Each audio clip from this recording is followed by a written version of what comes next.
guys, welcome back to some more 1000 Lies. In the last episode, we met two new characters, the short girl with the big hat and the artist. So hopefully, and we also did some breaking and entering, a lot, and ran like the wind. So hopefully in this episode we get to learn a little bit more about those two and find out what their story is, and hopefully they don't get thrown in jail. But before we get started, don't forget to subscribe so you don't miss out on future episodes of this and more awesome goodness that happens here on the channel, and let's get started. Just what I needed. I'm tired and school isn't exactly my favorite place in the world. What is it even missing to become a real hell on earth? Ha ha ha ha ha.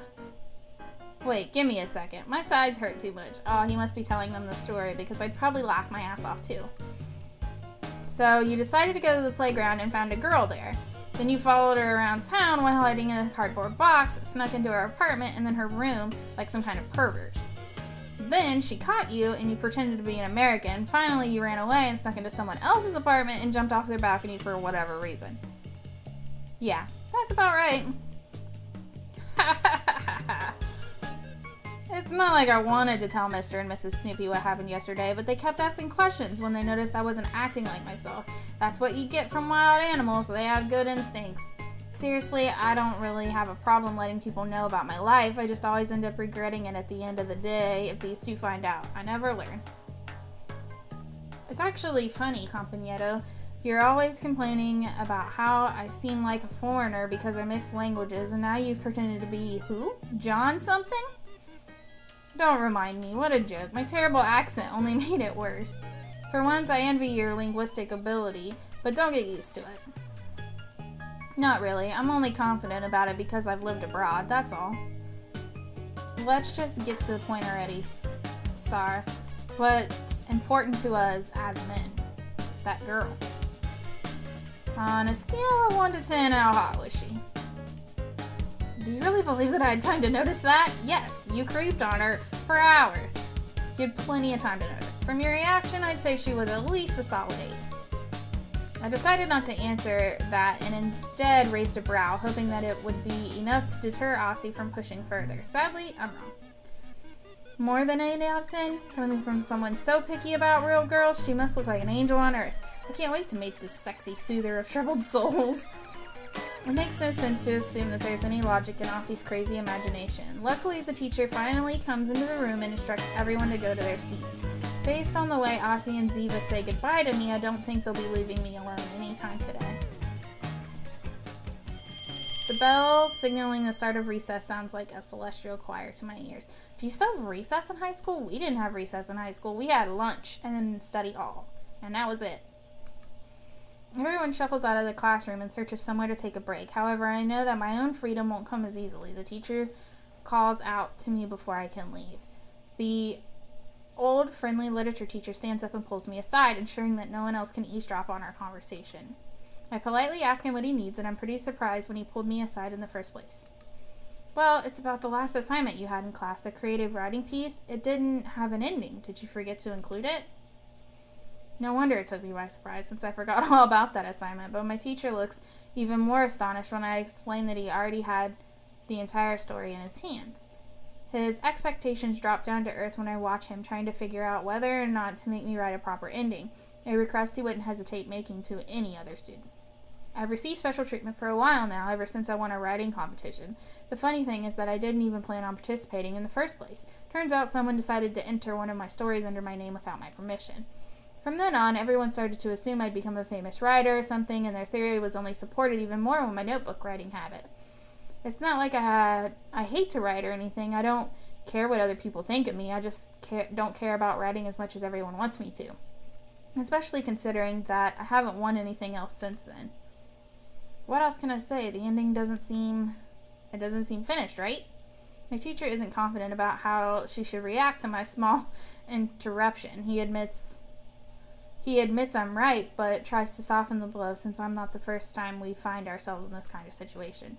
I wouldn't put it like that, more like there's untapped potential. That's very teacher response. You know, the ending is like the opus magnum of every story. If it fails to meet the reader's expectation, then I find it fascinating that the literature teacher struggles to find the most politically correct way to express himself.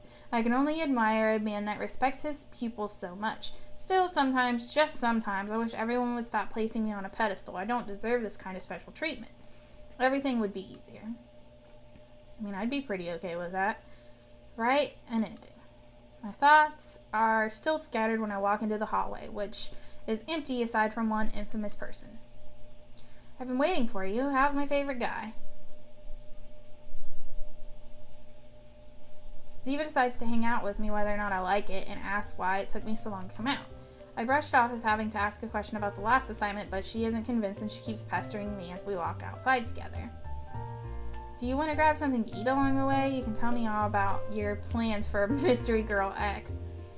Sounds good, but I'm still not inviting you or anything. Who's Mystery Girl X anyway? She sounds like a porn star. I could kind of get on board with that.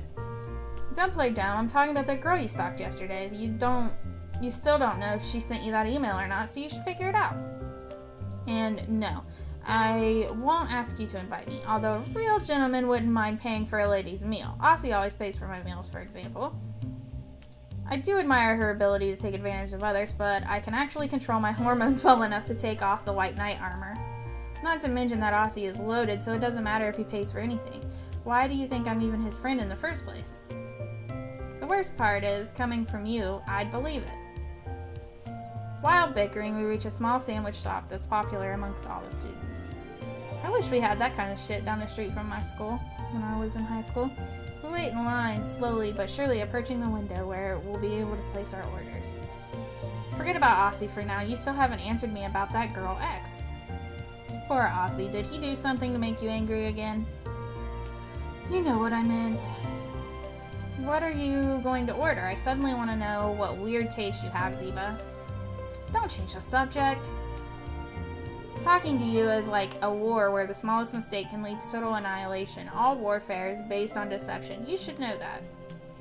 I've already told you too much. The truth is that I'd rather not talk about this, else you might try to make it about psychology. You are my public enemy number 2 for nothing.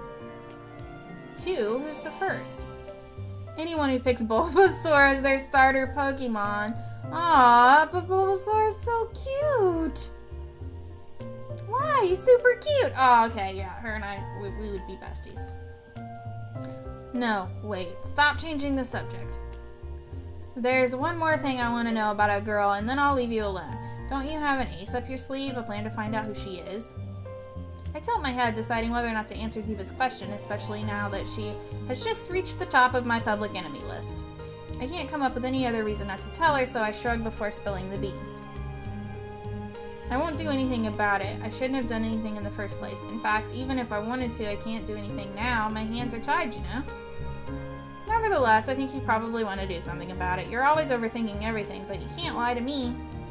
You're just too embarrassed to admit it, but you don't need to pretend to be a tough guy around me. Ziva looks down at me, confident that I'm an open book to her. It's that smart-ass attitude of hers and I hate about her the most. It's kind of a very cruel statement. Earlier you mentioned deception. Most people use it improperly. Do you know the difference between lying and deceiving? Don't start with that. This is just another psychoanalysis attempt, isn't it? No, I swear it isn't. I'll stick to the linguistic part of it. That was a lie, but since I didn't fall for it, you could say that you failed to deceive me. Good enough for you, miss? You could have skipped the cynicism, but yes, you're right. I wasn't lying, though, you know. That's for a judge to decide. Anyway, hurry up and order something. It's your turn. Oh, I didn't notice. Ziva has been distracted and forgot all about the line. She quickly recovers and orders a vegetarian sandwich. The clerk tells us that we'll still have to wait for a bit for our food. Ziva and I continue our chat. Oh yeah, you're one of those veggie freaks. Vegan. The word is vegan. How's the herbivore lifestyle? Do you get extra points for starving yourself more? What prize comes after anemia? Hilarious. First of all, you can still have a healthy diet without meat, for your information. Secondly, it isn't something I do for fun. I take animal rights extremely seriously. Yep, her and I would be buddies. I'm not vegan, but I totally agree with the vegan lifestyle. You could at least try eating vegetarian meals before you knock them. They aren't bad at all.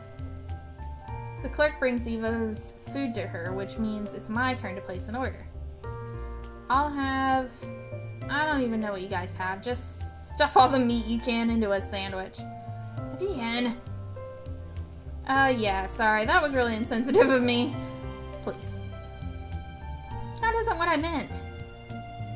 What? I asked politely. Oh, you meant you wanted a bite of my sandwich? Sure, of course I'll share with you. I give up. You're clearly just trying to piss me off. We leave the shop with our sandwiches in hand. While walking, I ask Ziva if we can stop and sit somewhere together. I exhaustively plop onto a nearby bench, closing my eyes and relishing in the sweet respite. Ziva looks annoyed and puffs out her cheeks when I look at her. She's not angry, but somehow serious. This is what I meant by the differences between lies and deceit, Indian. You can lie all you want, but deceit always depends on how much the other person trusts you. Max, what are you doing? What you doing? What you doing? Give me a kiss. Give me a kiss. Now you have a pink mustache. Get down.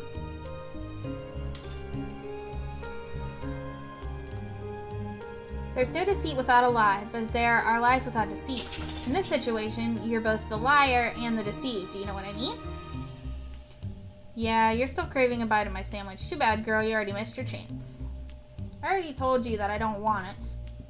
That has nothing to do with it. How can I make you understand? Ziva folds her arms and racks her brain. Think of a schizophrenic trying to describe reality. To do that, he'd first have to lie to himself about what he's seeing, but he wouldn't be able to deceive himself about what his own reality is presenting. That's a very confusing example. There's no use for him to distinguish between reality and delusion if what he feels is totally different, right?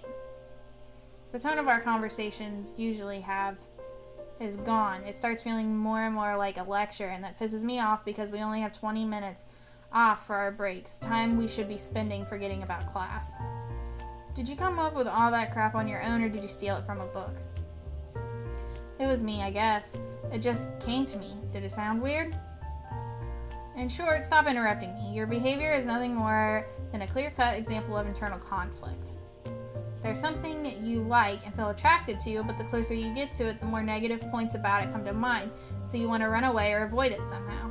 My point is that we won't know what's going to happen until it actually happens. That's why I think you should be brave and get on with it. Between the email and Mystery Girl X, I'm positive that you want to know more about everything. Instead, you lie to yourself, believing the situation is just too stupid. Well, after the fool he made of himself, I kinda don't blame him. The real question is, can you deceive yourself? If you can't, then you won't deceive me either. You aren't convincing anyone.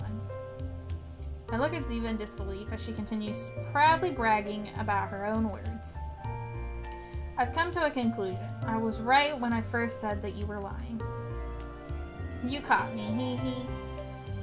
In any case, lies are too demonized in my opinion. Ziva grins after processing what I just said. In response, I begin sweating, realizing I probably just opened Pandora's box. Thankfully, I saved by the bell as I noticed a certain someone approaching us. Check it out!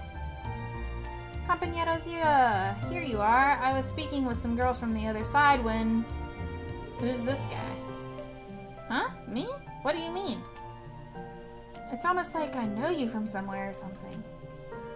It must have been the work of a witch. I think she chanted a spell, something like, forget about Aussie. But who's Aussie? Stop twisting my words, Indian. You know that wasn't what I meant. Whatever, Aussie, what are you saying before? It better be worthwhile. I lost you guys a while ago, and I have no idea what you're talking about. Okay, back to what I was trying to say. I forgot. I can't tell if you're only smart when you want to be, or if your brain just doesn't have the capacity for it 24/7. He's such a smart ass. That's exactly why I believed you when you said you're Aussie's friend because of his money. Who wouldn't be? If you go to the other side again, then tell them to bring over your alter ego for a bit. It'd be convenient to have a competent Aussie for once. Unfortunately, I suspect that this is the only Aussie. What'd you expect to get from interrupting me? The other side is our nickname for Enante Institute. It's down the street and directly opposite our school. It was even built for the same blueprint as ours. They probably reused the blueprint to save money, so they're completely the same, mirrored buildings placed on opposite sides. It's pretty close to here, a little more than 10 minutes walking. A lot of people wonder why they didn't just make one large school instead of two smaller ones. The funny thing about it is that since the building looks identical, we joke about alternate versions of ourselves going to school there, like clones or doppelgangers. At the other side, students who have bad grades here are honor students. If someone's fat, then their clone is skinny. Stuff like that. It's an old joke now, but I still find it funny. Oh yeah, I remember what I was going to say. Do you remember that weird email Sarah got? Ziva and I nodded simultaneously. Aussie then pulls out his cell phone and after playing around with it, shows us the screen. Is that another one? Well, he mentioned the email. I was already expecting this and looking at the screen only confirms my fear. It's another weird email addressed to me. From Harry H. to Saran. Subject, not for everybody. Can a lie become reality? If you want to know the truth, go find it. This afternoon at the local sports center. Join it. Good luck choosing your first action. Does that mean that I'm going to actually get to choose something in this game? Because I was starting to wonder if that was going to happen. I stand there, wide-eyed in disbelief. Aussie puts away his cell phone and scratches his head in confusion. Do you remember how you used my phone to check your email the other day? I forgot to log out of your account, and my phone has been logged into it since. There's a kitten outside my window, and it's super cute. To my surprise, earlier today, I opened an alert for an email, and it turns out that it was actually for you. And, well, that's what I said. Anyway, again, what did I do to deserve this? What do you mean? This is perfect. This time I can go with you. I want to know what happens. Me too. It's hysterical enough as a story. Imagine us watching it live. But no way. I'm not stupid enough to repeat the same mistake. Once bitten, twice shy. Aren't you curious? After what happened yesterday, we absolutely have to uncover the truth. And you said that what happened yesterday was probably just a misunderstanding anyway. Whoever sent it to you is giving you a second chance. That's right. What happened to your depressing love story, eh? Are you going to abandon it now? That wasn't the problem. What am I supposed to do? I don't even know what they mean by join it. Join what? I'm so excited to go there. Isn't there any way to convince you otherwise? Come on, Aussie, help me, even if with one of those crazy schemes of yours. Crazy schemes? I see there's no other way. Aussie clicks his tongue in disapproval and sharply gazes at me. I guess we'll have to settle this with a bet. A bet? It's said that every human being chronically suffers from at least one sin. I don't think I'm usually greedy, but that naturally inherent part of me always wakes up with one word. This is really creepy music. Bet. The thrill of gambling, the risk, the possibility of getting caught cheating and getting punished, fortune in the vessel that brings men's glory and excitement, a trophy of what has come to pass. And I'm prideful enough to always fulfill my promises and stick to my bets, no matter the cost or the prize. Everything I have in my wallet right now wagered against you going to the sports center with us. I motion for Aussie to show me what's in his wallet. First, there's a reasonable, sizable prize worth the challenge. Alright, Aussie, I accept. However, following the proper rules, this kind of bet, I get to be the one who decides which game we play. Sure, I'm gonna win anyway. There's only one way to put to rest our ongoing rivalry, a game where the lowly commoner dies in a glorious battle against eternal, magnificent hero king. A thumb war? We'll end this with a sled desk race? What? Sled desks? No way. Alright, sled desks. Let's do it. Care to explain what sled desk race is? This is why I've been training day and night for an opportunity like this. You'll regret it when I make you step down from your throne. Is anyone going to answer me? My fear is akin to what a human would feel in the face of being stepped on by an ant. Since I chose the game, I don't want to establish any extra rules. Hey, I'm still here. What's a sled desk? Next break, 1-on-1, a race to the death. To the death? Don't make me laugh. No more bets. The money's on the table and you can't drop out now. You know just how invincible I am when it comes to sled desks. The same goes for you. You might be surprised this time. We make our way back to our classrooms, bickering so offensively that sparks are flying off each other. Is anyone going to tell me what a SLED desk is? In the end, the one who was forgotten is me. Jeez. After returning from our break and finishing class, I can't even remember the lesson. We begin preparing for our SLED desk race. Ziva, the self-proclaimed impartial judge, sits next to me while I tune up my sled. I wanted to believe that your SLED desks were a little more original than desks being used as sleds. Seriously, it's a freaking race on top of desks. Will Aussie and you ever grow up? You don't get it, do you? SLED desk represents the inner flame that burns inside of every man, a tool used to awaken our inner beasts. You can't understand it because you lack testosterone.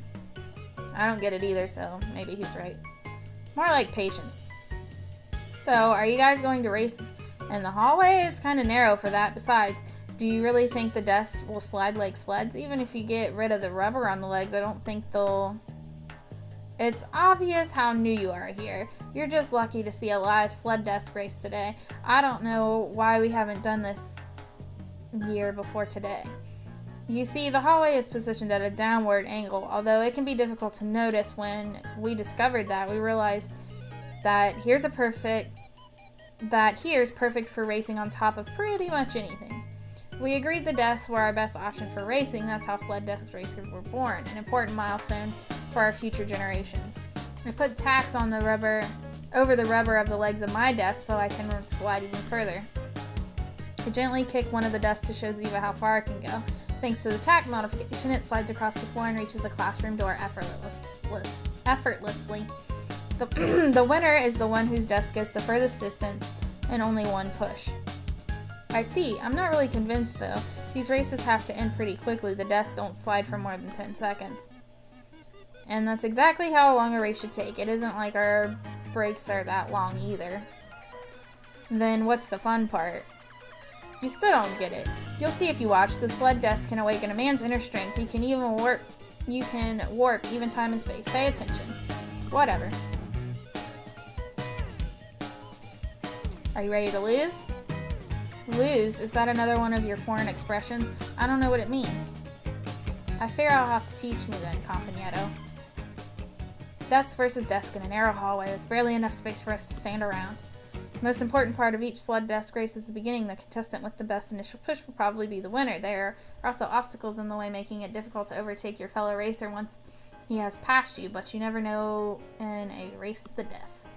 There is no set rules. Anything goes. The other contestant can try to mess up his opponent at any moment by any means. That's why SLED desk races are taken so seriously. You could get pretty hurt, so only the bravest of students can compete. Our teachers would have beat our asses if we would have tried this in high school. Aussie and I are the only ones who participate in these races now, and I think about it. I wonder why. As judge, I'll start the signal and act as a commentator. Not that I think there's going to be much to say. I mean, you guys are ready to go. Start whenever. The only thing you need to ready are your lips, mi amor, since I'll take a kiss from you as my prize when I win. I'm going to ignore that. We're starting in 3, 2, 1. Go! Ah! Ah! The race begins with a strong first push from both competitors. Their timing was in sync, both of them clearly taking into account how important the beginning of the race is. It's a perfect start. What's this? Aussie's in the lead? Ha ha ha. How does it feel to be eating my dust back there for once? Impossible! How can you possibly be faster than me? You were sure that I wasn't using tacks, right? After every race, I'd wonder how Sarah was so fast. Defeat after defeat, my desk would always stop short, while yours always seemed to fly past mine. I studied mechanics and engineering to find out what could have happened, and then I had an epiphany. You were using tacks to reduce the friction. With a tack covering each leg, your desk was that much faster than mine. When I found out, I decided against telling you so that next time I'd catch you off guard and I could use it to my advantage. Who's the smart one now? You've done all those races against him without ever knowing that? I noticed as soon as I saw his desk. Why do you think I accepted this bet? I'm not a champion because I'm good, it's because he's stupid. Don't spoil my glorious moment! In any case, it still doesn't make sense. We started at the same time with the same push. How did Aussie get in the lead? What's going on? When the distance between the two of us widens, I notice a shimmering trail. Aussie's desk is leaving behind a trail of some sort of liquid. That's oil. Ossie's desks are covered in oil. That's why the desk is faster. I wasn't satisfied with just being on even ground. I looked for more methods to improve my speed. And this is the result of my hard work. Maybe Ossie isn't as dumb as he seems after all. I also drew some flames on the desk to improve its acceleration. In movies, the flaming cars are always the fastest, so it has to be legit. I take it back. While Ossie is distracted, I begin my all-out attack. I toss everything out of my pencil case, pens, pencils, scissors, a pencil sharpener, an eraser, anything that looks like a pig, and even some of the fake chocolate coins, so ancient that their currency stopped existing more than a century ago. They fly through the air towards Ossie, unsuspecting desk. If I'm lucky and something hits it, the desk might slide backwards, awarding me victory. But it's not that simple. No way! Partly cloudy with an 82% chance of relative humidity and low pressure fronts. Thank you for the weather update. And an over 60% chance of rain during the day. So I brought an umbrella. Ossie uses an umbrella to defend against the incoming attack. Now Adian has nothing left to throw. Time stands still for me, not because of an incoming premonition of my defeat or the amazing fact that Ossie can memorize daily meteorological data so precisely, but for the pain I feel after losing a friend. He, who once walked the same path as I, is now standing in the crossroads facing another direction. He's unreachable, and even though I thought he was stupid, he's silently leaving me behind. Probably because he's too good for me. My dearest pig eraser. I watch it as it bounces off the umbrella, jumps past the hallway, and into the abyss, forever lost to me. To tell the truth, I had found it on the floor a couple of days ago, so I really had probably just stolen it from some unlucky fool. Our time together was short, that I didn't even remember that I had it in my pencil case until now. Still, it was the most powerful, touching relationship I've ever had with an eraser. Farewell, my old friend. Hey guys, so my camera cut out right here, and I didn't even notice it. So we're just gonna finish the video out with just audio. Sorry about that.